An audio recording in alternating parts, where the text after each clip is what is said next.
Welcome back to Marquee Backstage. I'm your host, Julie Milam. Today we're going to explore one man's gift of connecting with people, from busking on the streets of New York to getting electric in the heart of the South. This is Hugh Trimble and the Atomic Ranch Band. There's glass in your bed. You woke up again from the dream that you're falling. When you remember to breathe, you swallow it whole and forget where you're going. I can't help you start again, but you can count on it. We're gonna take a trip when this is over.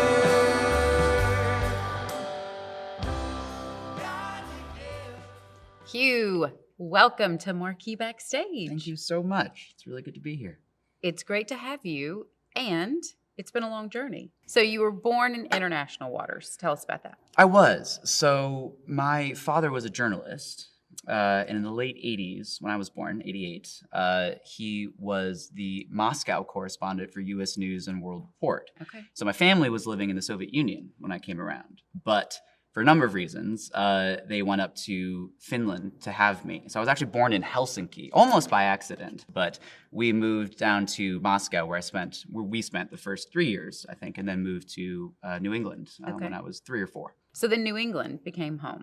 Well, actually not even really. It's so funny. When people ask me, where are you from, Hugh? I mean, it really depends on who I'm talking to. I tend to give different answers, not because I'm trying to lie, it's just because it's a little bit tangled. But I think growing up, Washington, D.C., or Northern Virginia, actually, outside of D.C., became a little bit of a hub for us. So as much as we'd travel, we'd return to the D.C. area.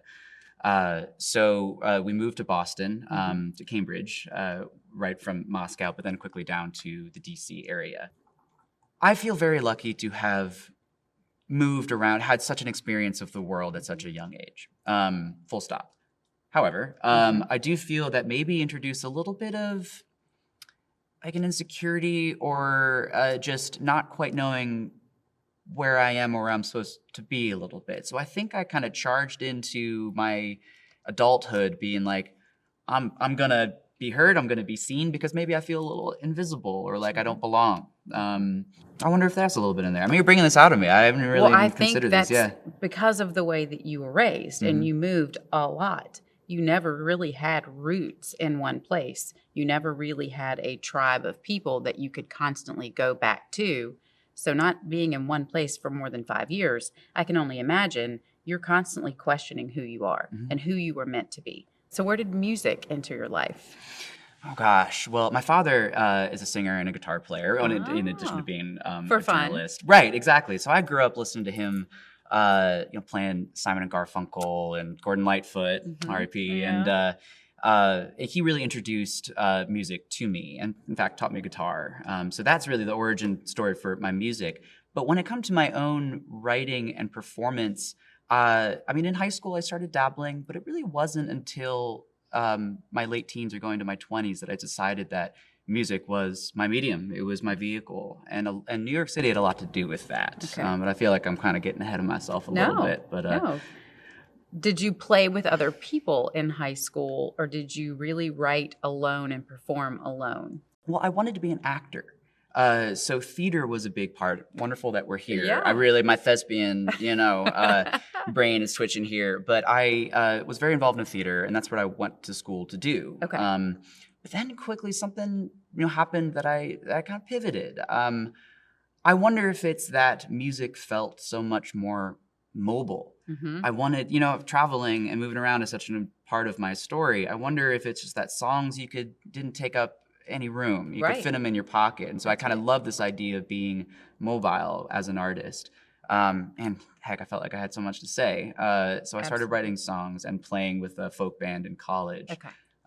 But then I went to New York, as any boy with a guitar on the East Coast does. Wants to be a musician? And I started street performing. And that's really the beginning of my music journey, was being a busker in New York.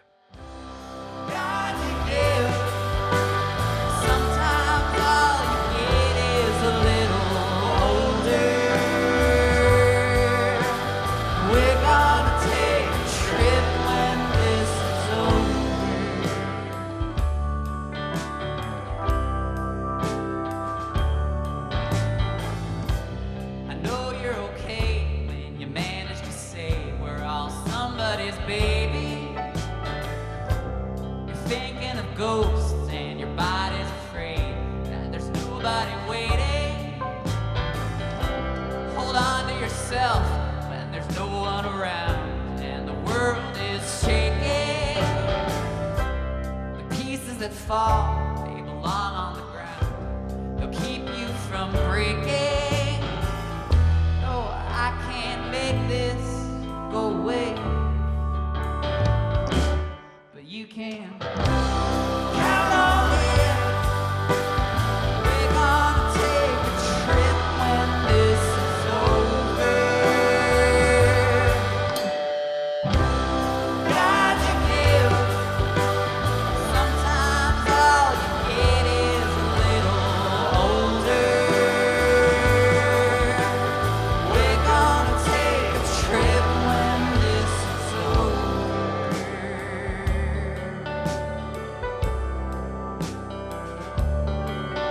It's over.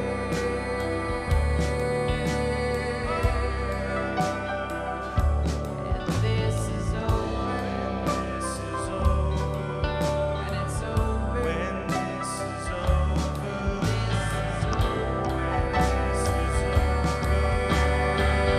over. You can count on it. We're gonna take a trip when this is over. God, you give. Sometimes all you get is a little older. We're gonna take a trip when this is over.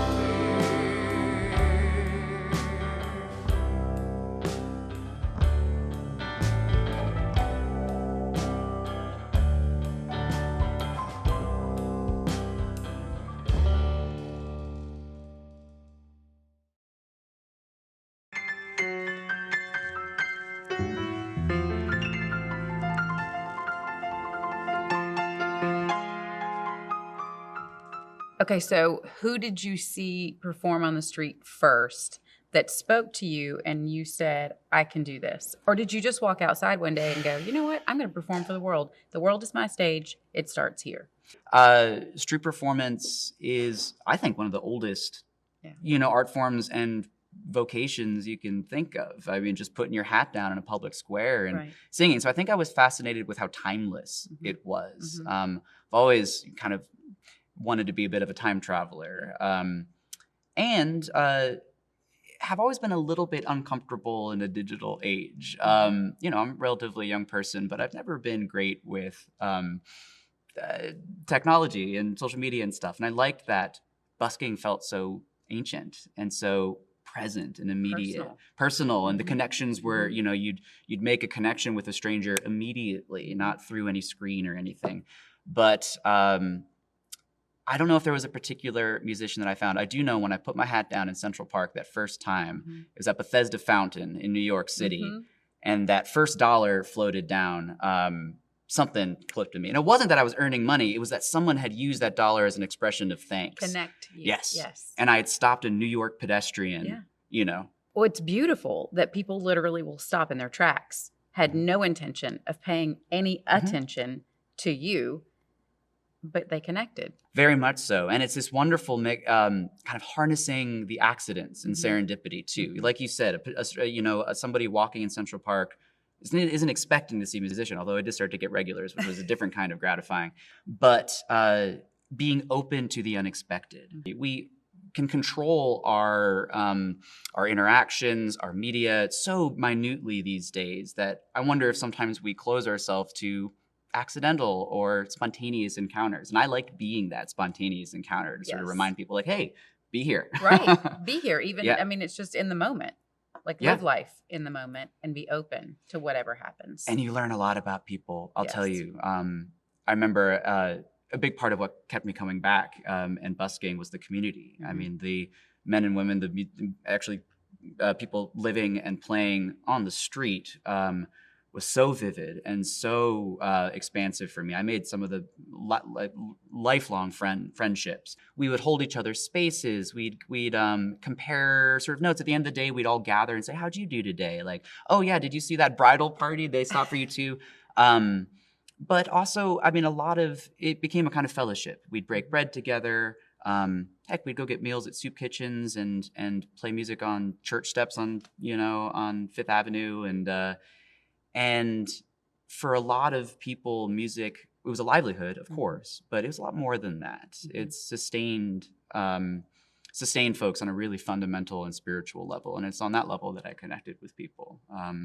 And so, a lot of unhoused folks, a lot of itinerant people. And I got to see also how healing music could be. I don't want to be too sentimental, but a lot of folks really struggling with a lot of things, living and working and moving through the streets of New York. When you pass a guitar around, maybe a bottle of something at the end of the day, you'd see shakes and stutters disappear. You'd see confidence return. You'd see stories come out more fluently. And it was that, it was music is the medium. It's the passport. You can skip some steps. You can go right to the real thing. It's the language we all speak. I say it every day. It doesn't matter who you are or where you're from. Music touches us all.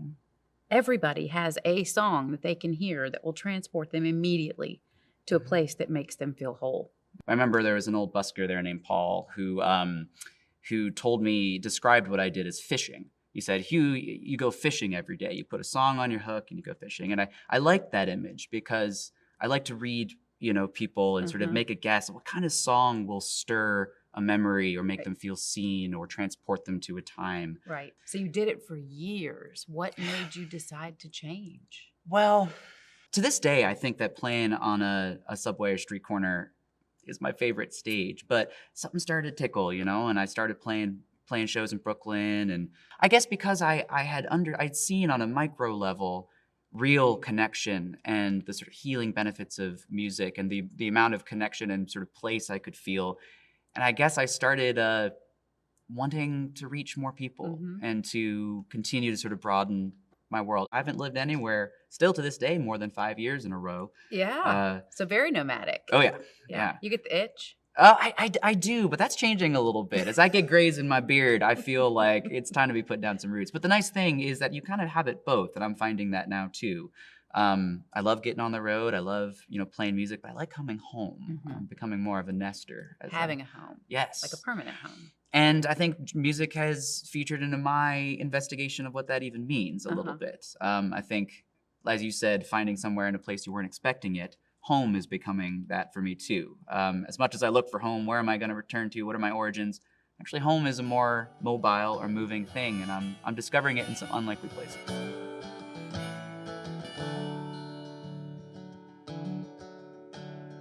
Kids are asleep, we slip to the street.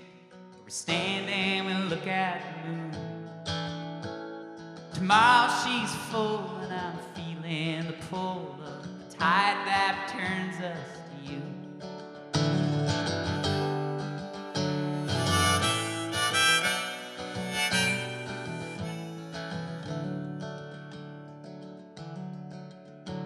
And to say I believe is like having a dream that we're walking home with a friend. See, I don't know about you, but it might be true, and we all fall asleep in the end.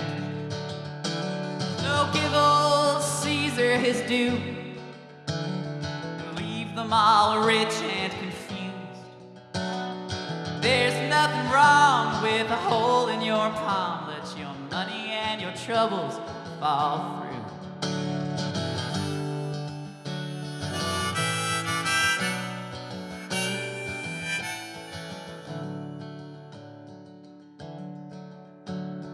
Give my regards to the young prison guard, the one that we loved and looked away. Tell him we're back in the garden, we're begging no pardons, just fixing to live out our days. And give old Caesar his due, and leave them all rich and confused.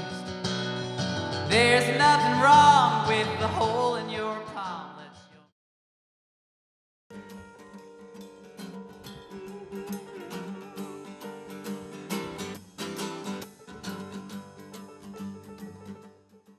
So definitely folk is a part of who you are and how you express yourself.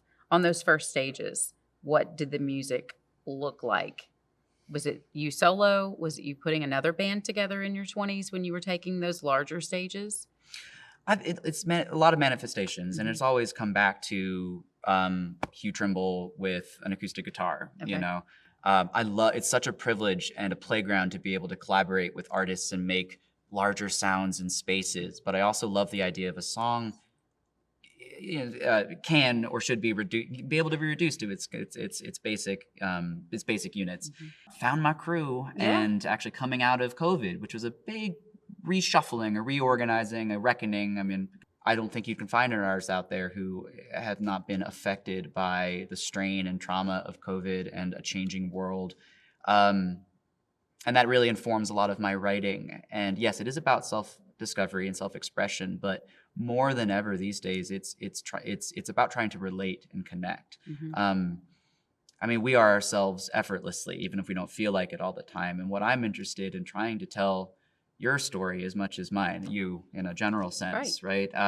And to find that overlap. We could talk a whole hour about that alone, but found a group of people that I'm playing with now called the Atomic Ranch Band. Becoming completely electric. Well, I shied away from electric guitars and gear. I was scared of electricity, to be honest. I wanted to be stripped down. Yeah, I'm a street performer, you know. But these guys really brought it out. We can be more nuanced. We can find new textures. So now I'm playing electric guitar with a pedal board these days. And ironically, I mean, we think about going electric, you're just getting louder.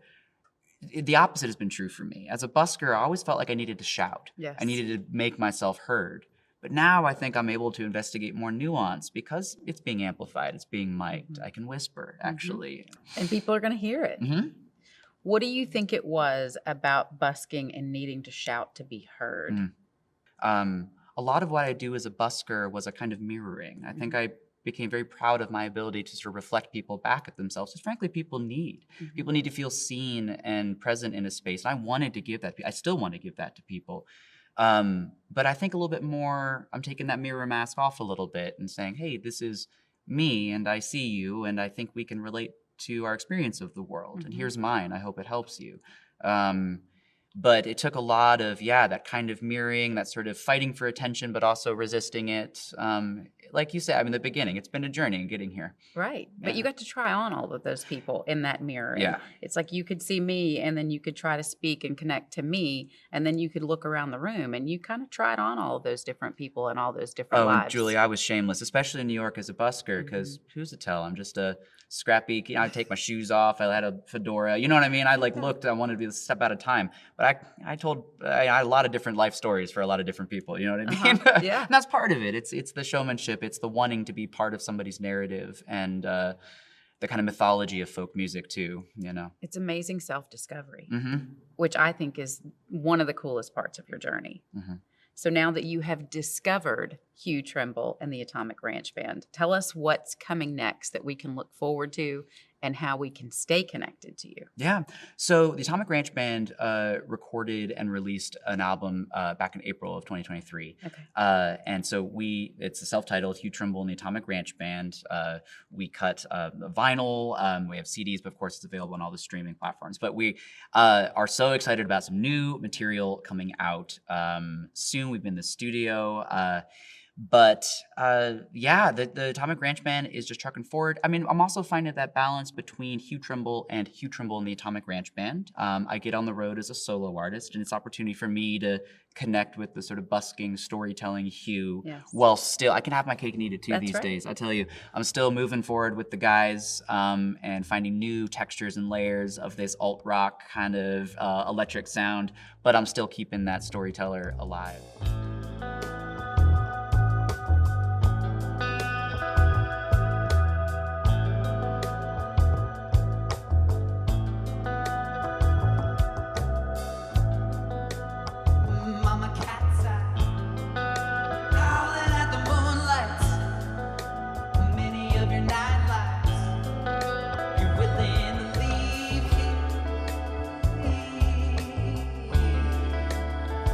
Here at the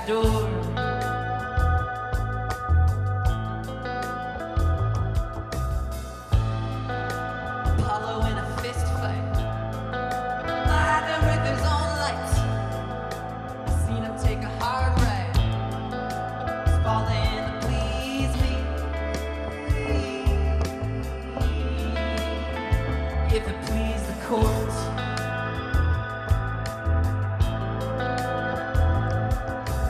Cover your mirrors, oh. This is anybody's dance floor. Never we're here, no. What does everybody come for? This is anybody's dance floor. Never we're here, no. Somebody say I'm in love. Sets my mind in its place. Self-fit below and above. We never play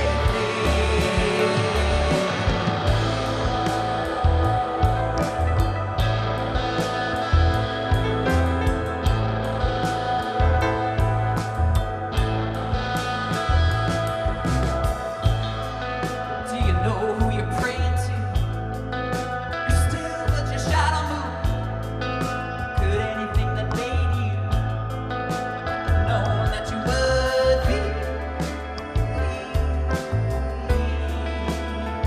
someone else's Lord?